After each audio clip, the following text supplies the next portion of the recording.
Hi! Today I'm going to show you how to make this awesome watermelon sugar scrub. So the first thing I'm going to do is I'm going to start painting my lid.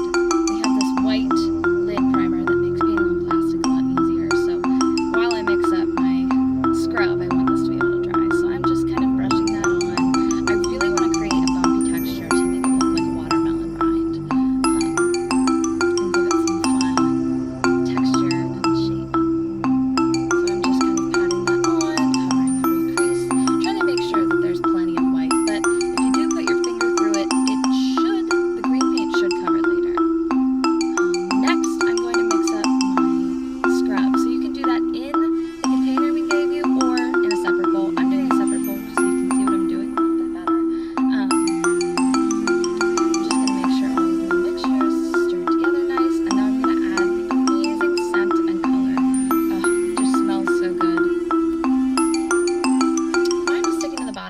So I added a bit of water and shook it up to try to get as much of the color into my